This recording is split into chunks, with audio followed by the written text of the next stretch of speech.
Last week, we told you a little bit about the disaster relief efforts through the American Red Cross and their need for volunteers. Coming up in just a moment, a conversation with Marita Sokowski of the American Red Cross and how you can help out by becoming a volunteer for disaster relief efforts. More details coming up in just a moment after this from Hometown Motors Incorporated. Husqvarna handhelds, chainsaws, trimmers, leaf blowers, hedge trimmers, and more. Buy it here, get it serviced here. Hometown Motors Incorporated, 818 Eastern Avenue, Chillicothe. Marita, thank you again for joining us here today to talk about something very important and very timely as well, because we've got hurricane activity on the Atlantic coast and we've got wildfires already in California. And I know we're here in Central and South Ohio, but you need people from our territory to go to those territories to help out, right? That's exactly right. And in addition to the hurricanes and the wildfires, we also are in the middle of a pandemic, which makes our situation a whole lot more difficult. The Red Cross is here to help people in need, and we're not going to let a pandemic stop us from carrying out our mission. But we have had to change a few things, and as a result of that, are in need of additional volunteers to help us carry out that mission. And people in Central and Southern Ohio have been overwhelmingly supportive of the Red Cross. So we're reaching out to local residents, asking them to consider becoming a Red Cross disaster volunteer. You mentioned COVID-19, and certainly this is something that has hampered you as well, just due to the fact of some of those volunteers you have are in the very dangerous territory for those who attract COVID-19. Well, it's a situation. Everybody's medical condition is personal and private, and we're not going to tell people what they can or can't do. What we are asking is that people who believe that they may have an underlying condition to speak up and let us know. And if you don't want to volunteer during this particular situation, then certainly don't. But what we don't do is we don't place categories on people saying, these people can't go or these people can't go. We're asking everybody to make their own personal decision. As a result of that, there are some volunteers who want to stay home, and we are looking for volunteers who would very much like to go and feel comfortable in doing that. We're asking everyone to read the CDC guidelines, to check with their physician, to make sure that they're up to date on what their local requirements are, and feel comfortable in the situation of moving forward. We need to help people. The disasters aren't holding off because there's a pandemic. There are still situations where people are in desperate need of the Red Cross help, and that's what we're looking for. But Dan, it's not so much just the people who aren't going to go to a hurricane or a disaster because of the medical situation. We actually need additional volunteers. Because of social distancing and our sheltering, we are requiring more shelters. So because of additional shelters, we need additional volunteers. We're trying to cut down on the number of people that we have in shelters so we can socially distance them, so everybody wears masks, so we can properly sanitize. And because of that, that requires more shelters, more volunteers. It's more of everything to carry out our mission. I want to talk about the characteristics that you are looking for in a volunteer here in just a moment, but first let's talk about the disasters themselves. Mm-hmm. We are very familiar with tornado disasters, flooding here in Ohio, but what sort of other disasters do you send people out to? Like you mentioned, flooding and tornadoes here locally. We send people to home fires. That is by far the biggest disaster that the Red Cross responds to, our local home fires. It is the greatest majority of the disaster response that we do. And then there are the wildfires out west, there are earthquakes, there are hurricanes, there are tsunamis. I mean, you mention it, we'll send people to it because the result is the same. The result is people either without a home, people who need food, need clothing, need shelter, need disaster mental health care, that need health care. So it doesn't matter what caused the disaster, the end result is the same, and that's people needing help. One of the things that certainly you look for in a volunteer has got to be, I mean, you want more than just a body. You've got people that have skills that would be very important to what you're doing. And those could be people skills, they could be paperwork skills, they could be hands-on, I've got a chainsaw type skills, right? You're right. It can be any skill basically. If you have a skill or an interest, the Red Cross needs you. That's just the bottom line. We can take volunteers in any areas. We have people that we need people to do paperwork, people to respond virtually. In this particular case, we are looking for people who are willing to respond physically to disasters in other parts of the country, particularly hurricanes, because our area of the country tends to, it's like putting a pebble into water, and how the rings go out farther. That's how pretty much the Red Cross responds. You have the disaster, then locally, then it goes out farther and farther. So because of where we are located in the country, we tend to respond more to the hurricanes on the East Coast. That doesn't mean we don't go to the West Coast for wildfires. We certainly do. We have a lot of volunteers who do that. But in this case, we're looking for people who are mostly wanting to respond to the hurricanes. So the types of people we need are just people who care about others. That's basically the bottom line. We'll look at your skill set, then we'll provide you with the training that is required to help.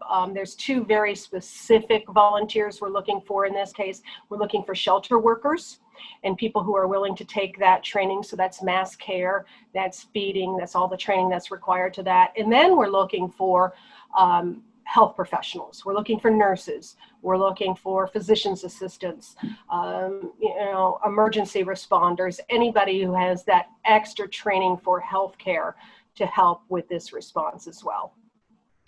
And if I am one of those persons that's watching right now and I have some of these skills, and really, let's say I am a doctor and you've got a doctor, but two doctors, that's not going to hurt anything at all, is it? No, it really isn't, particularly now in the situation that we're in, right? I mean, with the pandemic, it's a whole new playing field, and it's that extra level of making sure that people are safe. That's normally what we do. When there's a disaster, one of the most important things we do is provide people a safe place to spend the night, safe place to get out of the storm, to recover, to rebuild your home, to make sure that you have what you need to get back up on your feet. The pandemic adds a whole new layer to that, so us providing a safe place goes bigger than that. It's making sure that we have the proper sanitation, making sure we do the health checks. If there's somebody that does test positive for coronavirus, that we make sure that we take care of them, that we move them to an area where they can get their proper coverage. And that's where the health professionals really come into play. We need them normally. We need them now more than ever. What sort of time commitment are you looking for right now? Well, the training can be done over whatever period of time that you want to take the training. A lot of the training is virtual. A lot of the training is online. As you get up into maybe more of the more sophisticated training, and some of that is in person. Probably now we're making arrangements to make that virtual as well. But then once you have become a trained Red Cross volunteer, we're looking for a 2-week commitment. And it would be a 2-week commitment anywhere between now and December 31st that you would go out and stay there. Reason being, we provide your transportation, we'll provide your lodging. We want to make sure that you're there and in place long enough to help. When you get anywhere and into a new situation, those first couple of days, you're acclimating yourself, you're getting used to it, then you kind of get into the routine and the groove. So we want to make sure that the volunteers are there long enough to be able to provide services, but not too long that they get burnt out in the situation. There goes my dog, and I apologize for that. Yeah, we did discuss beforehand. She's doing this from home, so That's one thing. right. We're all working virtually now, and I have a golden doodle that's 6 months old and barks like he's just the most fierce thing on earth, but he's not. And I've totally lost my train of thought. So, Dan, if you can help me. Certainly, certainly. If we find ourselves, let's talk about feedback, if you don't Yeah. mind. Yeah. What I know I've talked to people who have been helped by the Red Cross. I've been there on scene to see them.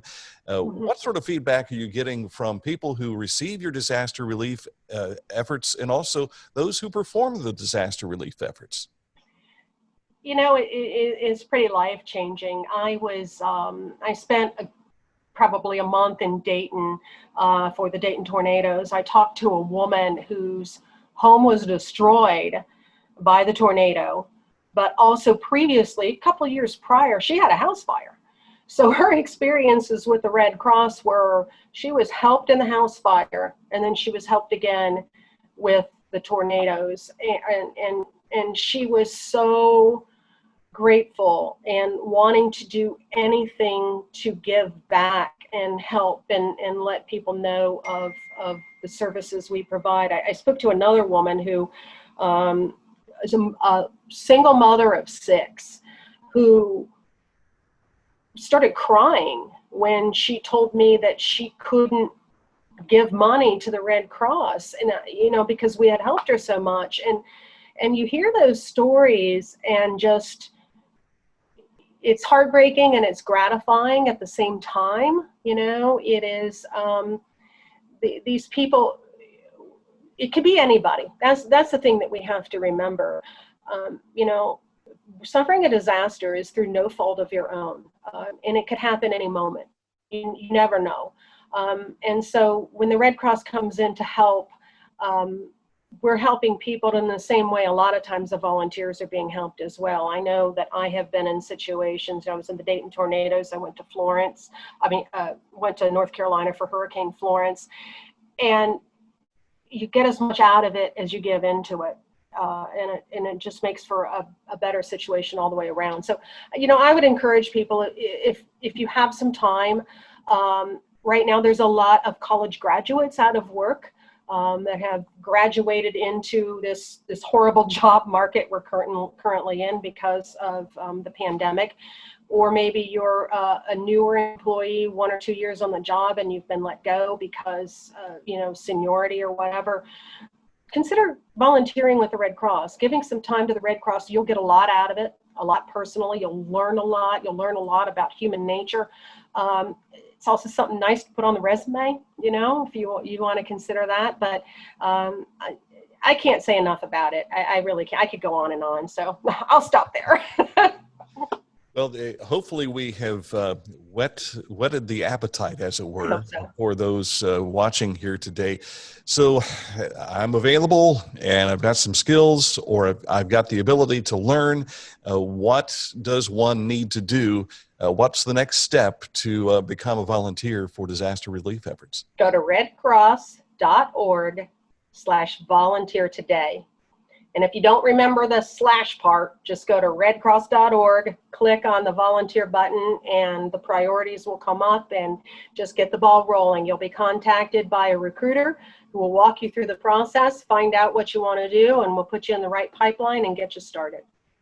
Fantastic. Is there anything that we have missed that you wanted to make sure people were aware of?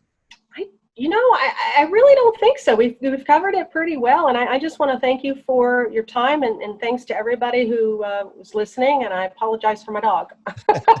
And we failed to ask the dog's name. The dog's name, well, I don't know. In Central Ohio, this isn't going to go over well. My husband's from Chicago. He's a huge Chicago Blackhawks fan, so the dog's name is Kaner after Patrick Kane. But, we've got all the Blue Jackets fans, so I don't, Yes. My husband's fault, right? We do have some Blue Jackets fans right here. So go Blue Jackets. Perhaps they will meet in this augmented season they've had. So They might. Thank you again for your efforts. And again, that website one more time for folks. It's redcross.org. Thank you again for joining us here today. Thank you so much. I really appreciate your time.